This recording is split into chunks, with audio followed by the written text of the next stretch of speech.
भाभी, कितनी चालाकी से फंसाया होगा ना आपने मेरे भैया को। तभी तो भैया ने पूरे परिवार के खिलाफ जाकर आपसे शादी की है। ये मेहंदी, ये लिपस्टिक, ये चेहरे पर इतनी सारी लीपा पोती, यही सब करके मेरे भाई को अपने वश में कर लिया होगा ना।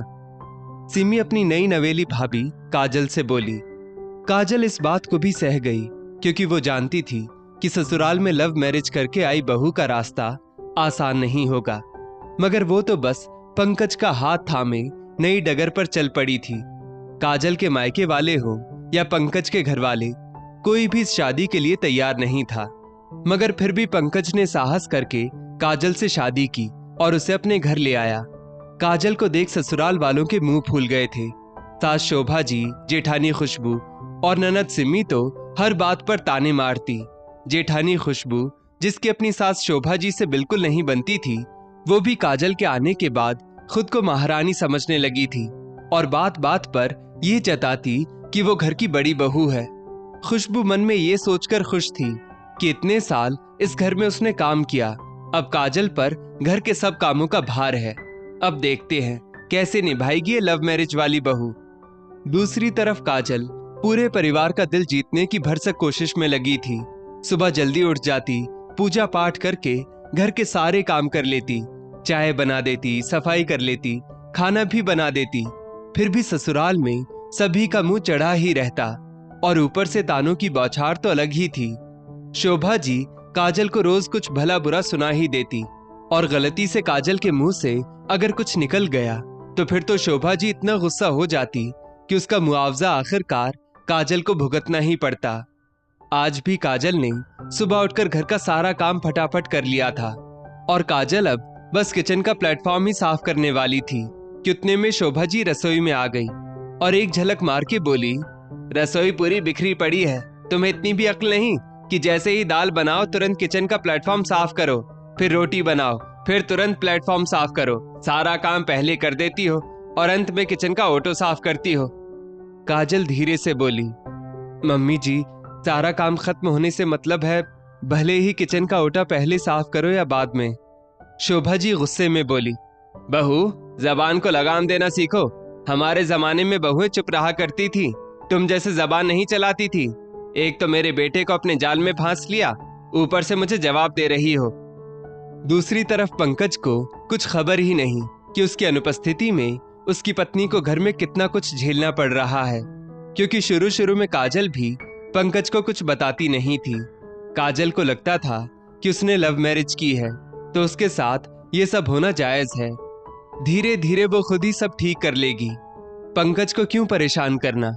मगर ये समझना काजल की सबसे बड़ी भूल थी, जिसका भुगतान अब उसे रोज करना पड़ रहा था।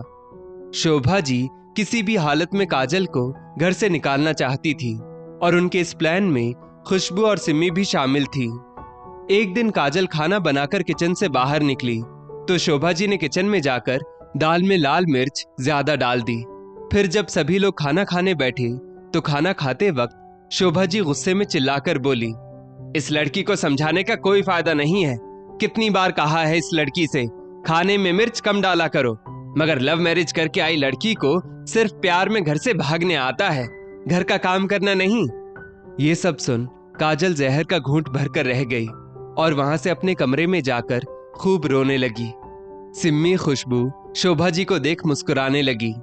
थोड़ी देर बाद खुशबू काजल के कमरे में आई और काजल को रोता देख उसे सांत्वना देने की एक्टिंग करने लगी। जब काजल चुप हो गई तो खुशबू ने उसे अपनी एक कुर्ती देते हुए कहा, काजल, इसे जरा ऑल्टर कर देना, मुझे शाम को बाहर जाना है। शाम को खुशबू काजल से कुर्ती बाहर हॉल में लाकर सबको दिखाते हुए बोली, ये देखो, काजल ने मेरी कुर्ती में कट लगा दिया, इसको मुझसे इतनी जलन है। काजल ने जब ये सुना तो वो भी पीछे पीछे बाहर आकर बोली, भाभी, आपने ही जानबूझकर कट लगाया है, मैं भला ऐसा क्यों करूंगी। मगर खुशबू रोने लगी। उसकी सास शोभा जी भी बोली कि जरूर काजल ने ही ऐसा किया होगा। खुशबू, तुम सही कह रही हो। काजल ने अब सोच लिया कि वो आज पंकज को बता देगी कि ये सब लोग मिलकर उसे कितना परेशान कर रहे हैं। पंकज जैसे ही ऑफिस से आया, शोभा जी बोली, बेटा पंकज, तूने गलत लड़की से शादी कर ली। तेरी पत्नी तो हर बात पर जवाब देती है, अब ससुराल में है, सास ननद कुछ कह भी दे तो उसके अच्छे के लिए ही तो कहते होंगे ना, मगर तेरी बीवी को तो बस जबान चलानी आती है। अब तूने तो देखा ही होगा, तेरी खुशबू भाभी को भी मैं कितना कुछ कह देती थी, मगर तेरी भाभी ने क्या मुझे कभी उल्टा जवाब दिया? नहीं ना। चलो मान लिया मैं खराब हूँ, मगर तेरी पत्नी की ना तो जेठानी से बन रही है ना सिम्मी से। क्या हम सभी खराब हैं? उस वक्त तो पंकज कुछ नहीं बोला। फिर जब अपने कमरे में पहुंचा तो काजल अपने साथ हुई नाइंसाफी बताने लगी। पंकज के सामने तो शोभा जी, खुशबू और सिमी सभी काजल के साथ अच्छा व्यवहार करते, मगर उसके जाते ही वे तीनों काजल को परेशान करने लगते। यहाँ तक कि पंकज भी असमंजस में था, क्योंकि काजल उसे जो कुछ भी कहती वैसा माहौल उसे कभी घर में नहीं लगा। पंकज अपने परिवार और काजल के बीच फंस गया था। एक रोज काजल पंकज को जब उसके घर वालों के बारे में बता रही थी, पंकज झल्लाकर बोला, थक गया हूं मैं रोज रोज तुम्हारी शिकायतें सुनकर। प्लीज एडजस्ट करना सीखो। मुझे नहीं पता था कि मैंने इतनी गलत लड़की से शादी कर ली है, जो मुझे मेरे ही परिवार से अलग करने पर तुली है। ये सुनकर काजल रो पड़ी। अब तो ये हाल था कि पंकज भी काजल को समझने के लिए तैयार नहीं था। पंकज और काजल के झगड़े दिनों दिन बढ़ते जा रहे थे। दोनों में दूरियां बढ़ने लगी, इतनी ज्यादा कि अब पंकज पर काजल के आंसुओं का भी कोई फर्क नहीं पड़ता था। खुशबू और सिमी को ये देख बहुत खुशी हो रही थी। सिमी काजल के पास जाकर बोली, देख लिया भाभी, लव मैरिज करके आने का अंजाम। अरे वैसे भी जो लड़की अपने माता पिता की नहीं हुई वो हमारी क्या होगी? मायके की तो आप रही नहीं, और अब ससुराल में भी आपका कुछ रहा नहीं। अब क्या करोगी? सिमी के ताने सुन एक बार फिर काजल का दिल छलनी हो गया। अब उसने सब कुछ भगवान पर छोड़ दिया और सोचने लगी, अगर थोड़े दिन और यही सब चलता रहा तो वो पंकज और इस घर को छोड़कर हमेशा हमेशा के लिए चली जाएगी। और फिर एक रोज वो चमत्कार हुआ जिसका इंतजार काजल को था। एक दिन पंकज को बुखार होने की वजह से पंकज ऑफिस से जल्दी घर आ गया। पंकज ने अपने पास वाली एक्स्ट्रा चाबी से दरवाजा खोला। वो अपने कमरे में जाने के लिए बढ़ ही रहा था कि उसे अपनी माँ के कमरे से माँ, बहन और भाभी के हंसने की जोर जोर से आवाजें आईं। शोभा जी खतरनाक अंदाज में कह रही थी, बड़ी आई थी मेरे बेटे को मुझसे दूर करने वाली, अब देखो उसे ही दूर कर दिया मैंने अपने बेटे से।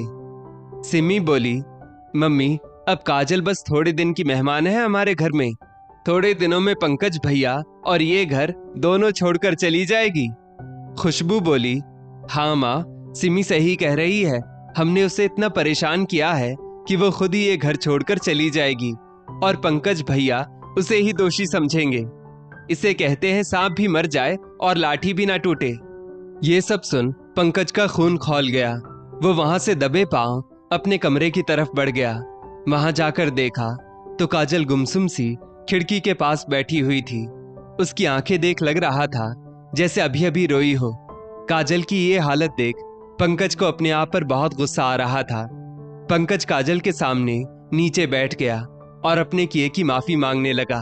फिर उसका हाथ पकड़कर सबके सामने जाकर बोला, बस अब बहुत हो गया काजल का अपमान इस घर में। जिस घर में मेरी पत्नी की कोई इज्जत नहीं, उस घर में मेरे रहने का कोई मतलब नहीं। शोभा जी बोली, आखिर आ ही गया ना तू भी तेरी पत्नी की बातों में। पंकज बोला, माँ मुझे काजल ने कुछ नहीं बोला। आज ऑफिस से जल्दी आने के कारण मैंने आप तीनों की सारी बातें सुन ली। खैर देर आए दुरुस्त आए, अभी भी देर नहीं हुई। पंकज और काजल ने हमेशा के लिए वो घर छोड़ दिया और अपना नया आशियाना बसाया। पंकज ने काजल को पुरानी यादों से निकलने में बहुत सपोर्ट किया और अब काजल ने एक स्कूल में नौकरी ज्वाइन कर ली थी। वो आत्मनिर्भर बन गई थी। पंकज और काजल बहुत खुश थे। वहीं दूसरी तरफ सिमी की शादी हो चुकी थी। शोभा जी की तबीयत बहुत खराब रहने लगी थी। खुशबू शोभा जी को बहुत परेशान करती थी, ना ठीक से खाना पीना देती थी, ना उनका इलाज करवाती थी। खुशबू सिमी की हरकतों की वजह से उसे भी मायके आने नहीं देती थी और कहती थी, जो माँ बेटी इस घर के सगे बेटे के नहीं हुए वो मेरे क्या होंगे।